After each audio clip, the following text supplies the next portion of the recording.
Welcome to another session of VC++. Today we'll discuss about dialog boxes, especially about buttons and text boxes. Secondly, we'll discuss about combo box and sliders.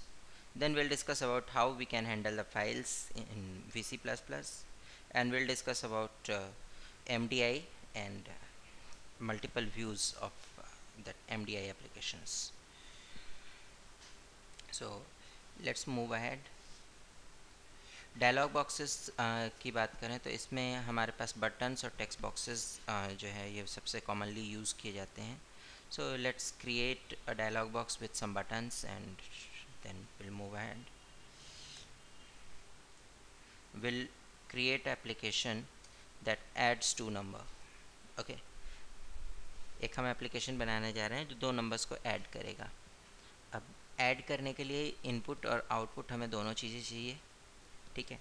So first of all, just create a dialog application, then we'll come on to that how we can take input and how we can produce output.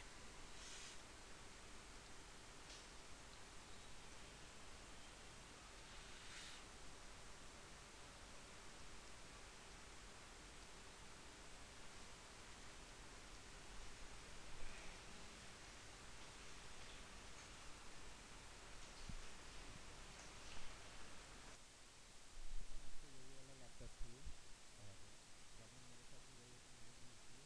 तो मैं ज़्यादा देर नहीं लूँगा, ज़्यादा से ज़्यादा 15 minute है. ठीक है, 15 मिनट बाद आप स्टार्ट कर लो. ठीक है, कॉल कैसे कर लेते हैं.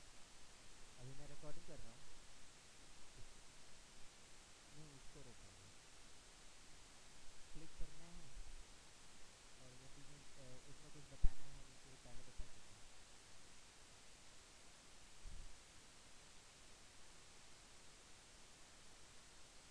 F9.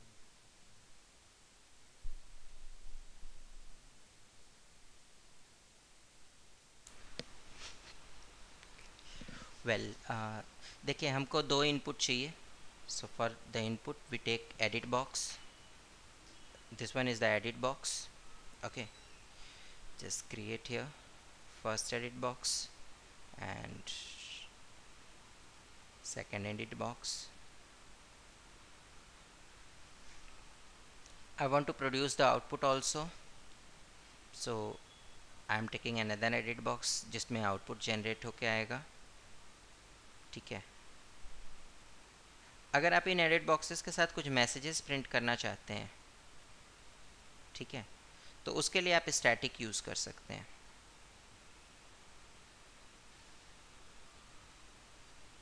This one is the static box and then in this static box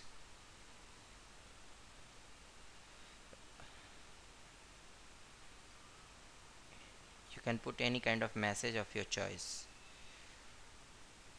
For example, I am putting here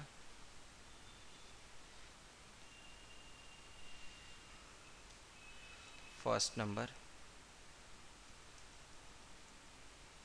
sorry,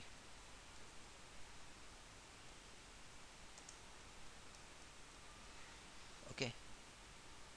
In the same way you can copy paste it.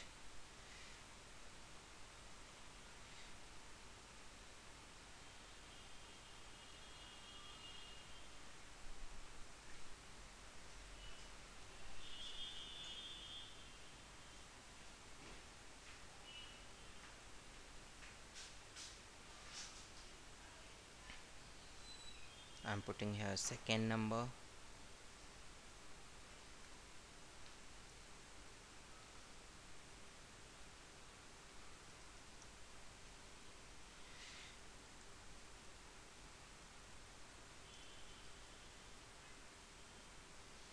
and I am putting here sum.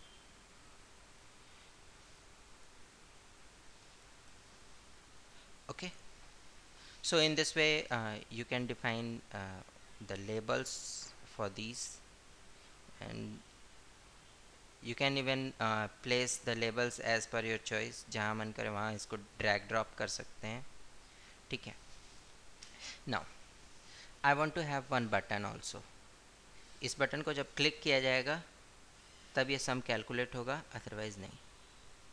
ठीक है, सो button का नाम रखा हमने calculate.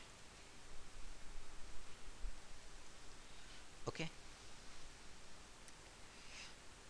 Now go to class wizard, just have a look at one thing.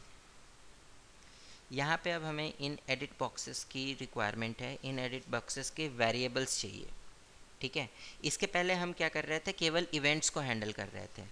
So we have to go for member variables instead of going for message maps. ठीक है, member variable में सबसे पहले हमको एडिट वन का variable चाहिए। ठीक है, I am just adding variable for that, variable A चाहिए। ठीक है, इसकी वैल्यू चाहिए और टाइप क्या होना चाहिए, आई हैव टेकन इंटीजर। ठीक है, in the same way for second one add variable B, type in value and integer. Okay, in the same way output is C as integer. Okay, now come to button. Button के click event पे हम ये activity perform करना चाहते हैं, यानी कि हम ये चेंजेस इसमें लिखना चाहते हैं। तो बटन के ऊपर हमने डबल क्लिक किया या बटन पे ऐड फंक्शन कर दिया। ठीक है, now here just right update data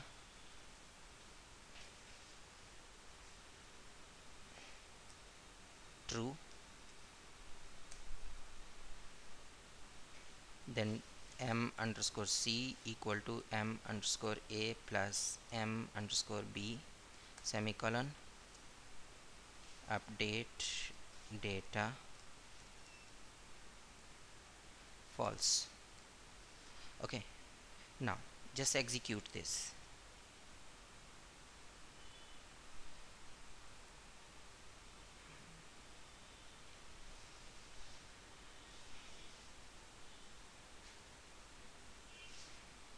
Click on calculate, you get 11.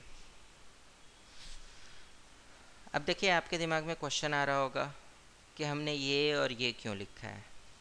Whenever you want to update your data, that means variables that you have defined in class wizard, then you have to use the function update data and with true inside. Okay, यानी कि जब update data true use कर रहे हैं, just wait,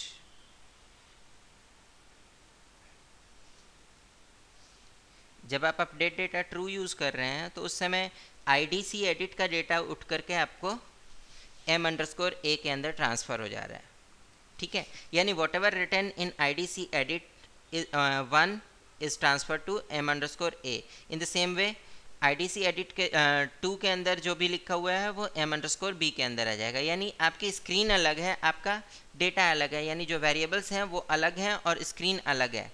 ठीक है,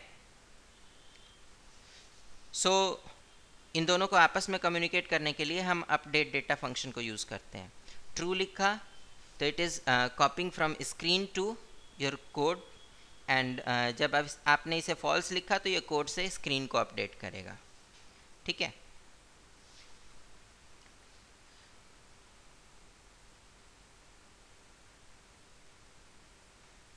ना अगर आपको स्लाइडर या कॉम्बो बॉक्स यूज़ करना है, again in the same programme, coming back to the slider, suppose I want to have a slider जिसको कि मैं अपने हिसाब से स्लाइड करूं और कुछ नंबर्स जनरेट हों। ओके, स्लाइडर की खास बात क्या होती है कि इसके साथ में कुछ नंबर्स एसोसिएटेड होते हैं। ये एक्चुअली अपनी पोजीशन को डिफाइन कर रहा होता है। तो आप इस पोजीशन को चाहें तो किसी इनपुट के अंदर यूज़ कर सकते हैं या इससे आप कोई एक्टिविटी परफॉर्म करवा सकते हैं। Come to class wizard, define a variable for slider also,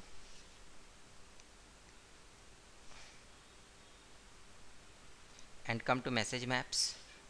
slider के रिलीज़ को कैप्चर कीजिए। ठीक है, और क्या करना है,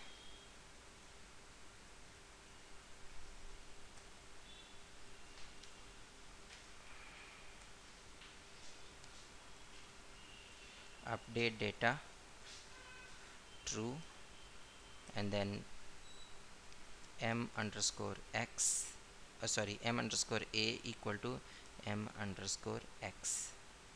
Okay, and then update data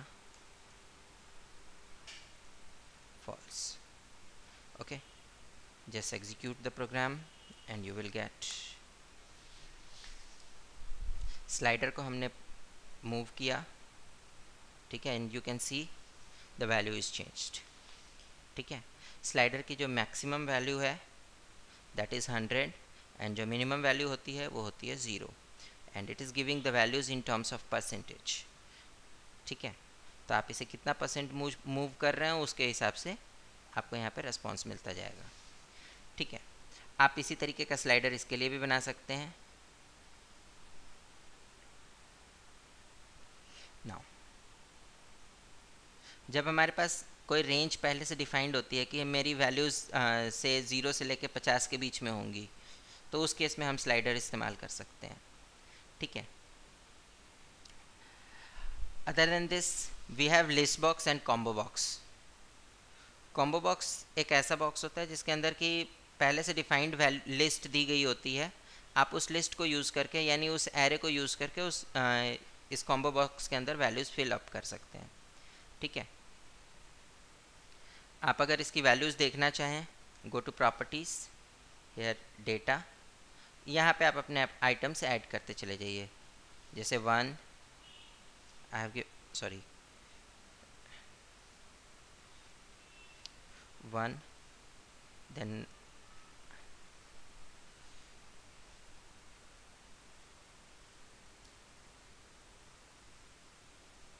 2, 3. सो इस तरीके से मैंने 3 वैल्यूज़ एंटर कर दी. अगर मैं इसको एग्जीक्यूट करता हूँ तो हियर यू कैन सेलेक्ट 1, 2 और 3. ओके, मतलब जो इसमें वैल्यूज़ अवेलेबल हैं आप उसमें से सिलेक्ट करके इसमें डाल सकते हैं. इसी तरीके से अगर आप लिस्ट बॉक्स की बात करेंगे तो लिस्ट बॉक्स के अंदर भी हम वैल्यूज़ अपने अपने हिसाब से ऐड कर सकते हैं. ठीक है, या हम चाहें तो रन टाइम में इसमें वैल्यूज़ डाल सकते हैं. For example I am just adding here button,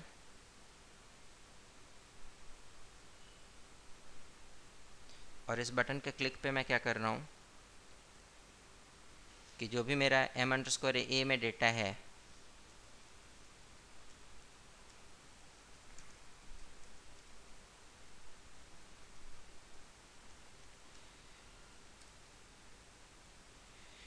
इसको मैं मूव करना चाहता हूँ. Sorry,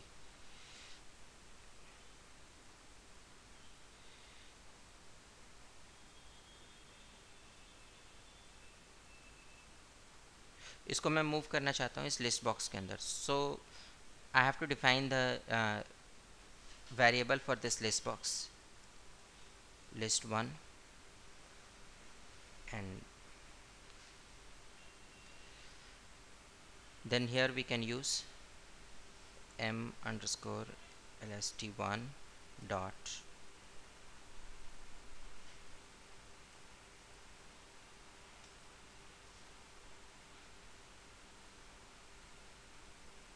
sorry list1.